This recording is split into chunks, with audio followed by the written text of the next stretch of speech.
A year ago, in a marquee, London's mayor stood alongside a Chinese millionaire and announced that Crystal Palace was to be rebuilt, faithful to the original, which was destroyed in a fire, but with fine dining and conference facilities thrown in. So how much has been happening? Andrew Cryan reports. This was meant to be the vision, a rebuilt Crystal Palace replacing the famous monument that burnt down nearly 80 years ago. The plan was launched last October when the Mayor of London, the leader of Bromley Council and Mr Ni from Chinese development company Zongrong posed for photographs and exchanged warm words. So it's incredibly exciting this morning that Mr Ni has come forward with a brilliant, original and simple vision. But a year on from that big announcement, there are now some pretty serious questions being asked about what lay behind all that fancy CGI and the hype. Not least, is it actually a plan to rebuild the Crystal Palace at all?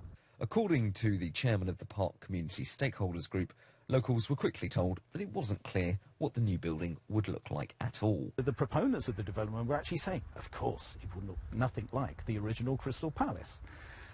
You can't rebuild that structure. I mean, it wouldn't comply with a single modern building regulation. We don't know how big the thing will be. We don't know what it will house. We don't know the principal purpose of the building. We don't know what it's going to look like. Questions, too, about the deal signed with the Chinese developer. With no public competitive tendering process, they entered into an exclusivity deal with the council, whereby Bromley promised not to deal with any other company over an area that covers almost half the park.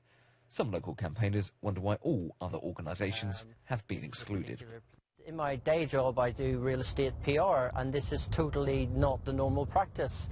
And I sort of say, well, why weren't Land Securities, British Land, or American or Japanese companies, why wouldn't they be allowed in? And I think that whole procurement tendering process was all done behind closed doors. But the help being offered to the Chinese could go further than that. The development would require a change in law, which Labour say the developer is being offered special help with.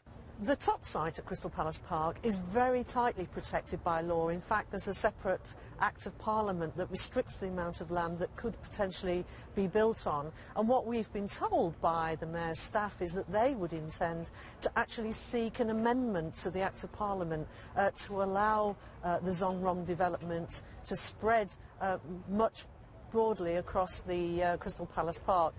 But beyond just the fact that the project can't legally be built, there seem to be other obstacles and delays.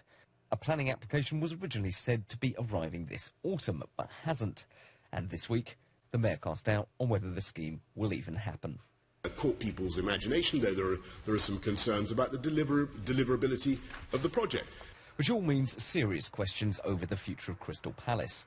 A separate plan to redevelop the National Sports Centre on the other side of the park is underway. But the combination of the two means great uncertainty has now replaced a previously existing strategy for the park, which had been assembled at great expense. There was a master plan in place. It was put together by the previous Mayor, Ken Livingstone, and then defended by this Mayor, Boris Johnson, through the judicial process. That is the formal plan for the park, but it has just been cast aside. That master plan had cost the taxpayer millions of pounds to put together and sign off. The accusation is that by rushing to accommodate a poorly worked out scheme fraught with difficulties, the Mayor and Bromley Council may have wasted those millions. Well, Stephen Carr joins me now, who's the leader of the local council, Bromley. Welcome to you. Bring us up to date. What's happening with it? Well, things have been slow over the summer, but they are picking up now. We have been in touch with the Zongrong Group. They've just re-engaged solicitors that we can work with. They've just re-engaged Arup as a partner, so we can progress this development, which is, I think, is still potentially a very exciting development for South East London, and Bromley obviously particularly. So we are moving now. The biggest stumbling block, I think, to be honest, has been arranging a land deal that both the London Borough of Bromley can be happy with, protecting the interests of local residents, and of course what the Chinese can be happy with. Serious conflict issues. Quiet because he's saying, well, because they thought what you'd just be able to give them much more land than perhaps you're prepared to give, or be straight with us. Not just the amount of land, but quite simply, we weren't prepared to see this development happen at any cost. It had to be protecting the rights of local people, that they feel passionate about the park, and I think through cultural differences, the Chinese weren't able to see what we could deliver legally here, being supportive as we could. We couldn't just hand over the park until we'd seen a proper business case, until we could see it could actually develop and be sustainable. But then this is all crucial then, isn't it? Do you think they've gone cold on the idea now that they can't just have the park and do what they want with it? I don't believe so. I'm not sure how colleagues here today, whether they've met Mr. Ni or not. I've had the benefit of meeting him and his advisors on a number of occasions, and I believe them to be sincere. I believe them to still want to do this. It can be done, and we're optimistic, maybe taking a bit too far, but keen to work with them between now and when the exclusivity agreement ends in February to be able to deliver this plan. It's hugely important. Do you think you were right to go in with them as some kind of favoured developer? We heard the criticism there. You should have just opened this up to other people, shouldn't you? We're going to have to be waiting on the kind of whim of a Chinese investor. Let's not forget that the borough had opened it out some years ago with zero interest. One or two local groups were keen to get involved, but with no real potential. When a gentleman comes forward with a £500 million cheque, £100 million to benefit the open realm of the park, one can't just ignore it. And they were the only game in town, and rightly or wrongly, they have that exclusivity agreement now till February of next year. Steve Reed, I mean, part of your constituency obviously touches part of the site and whatever. Have any concerns? What do you think's going on here? Well, I think, first of all, we can't just allow wealthy developers to come and buy London parks to build profitable developments on for themselves. We heard from Robert Gibson in that piece just now. Local people haven't got a clue what's going on, so they can't engage with it. We don't know how big the development will be, how much of the park it will take up, what the impact will be on local transport infrastructure, how would people get to and from it, would it be complementary or would it compete with local shops and businesses? None of this information is available, and we just do not know. Well, you've heard, though, because Stephen Carr, he hasn't got the information yet. It's slightly disingenuous. The local residents have been kept informed. The work that we're doing with the representative groups up there, I think, are very supportive of what the council have done. We can identify that we're not giving away public land, the park land. We've said no to them. That's why we haven't progressed up to date.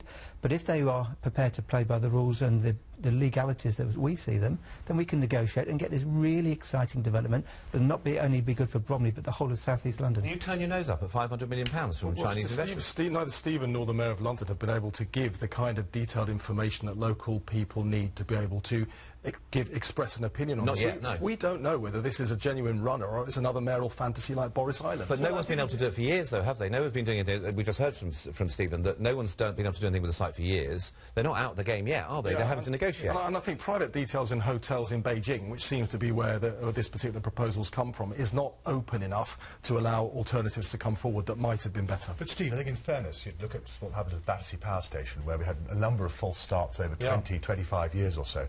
I think it's quite legitimate that Stephen Carr's got an exclusivity deal that will expire in February, and who knows, we may be back in February, March next year. That was an open tender. I was involved in that because I was a leader of Lambeth at the time. That was a real open tender. I guess the other thing I'd say is, listen, you might think, representing Central London, I've got no interest in this. Of course, the old Crystal Palace, of course, was in my old constituency some time ago. And of course, you know, we've had essentially a bare site for almost 80 years since the Great Fire. And I think the real issue now, I think, is that this is a very important bit of South East London infrastructure, huge area. One hopes that actually we can get some legality changed going forward. But I think the Mayor will have to be involved, and probably all the other boroughs, all 5 of the boroughs who are involved in that area have a piece of the action. Let me ask you this, Stephen. We've seen concerns raised elsewhere, other broadcasters recently, about other developments, Chinese developments in the East End, Albert Docks. We have them here, we have them bringing their investment on the South Bank, Vauxhall and parts of Battersea. Does it make you a little bit worried about this, really? I mean, you talk about we can't turn your nose up at 500 million, but there are problems here, aren't there? It looks like it could be more trouble than it's worth. No, I don't think I agree with that at all. There will be problems, there will be all the way through for several months, maybe years to come, if we're going to get this development going on. But no, I think we must explore it, give it an opportunity. What is being talked about elsewhere is certainly not the case in Bromley, and I resent the fact that it's being suggested that deals are being done elsewhere. It clearly isn't the case. I've been involved all the way along. We've been transparent with the local people all the way along, and we'll continue to be that until we can deliver it. I think the great thing as well is we have an infrastructure. We've got that transport infrastructure with London Overground in place. It really makes it a great site. On that note, thank you very much indeed, Stephen, for coming in.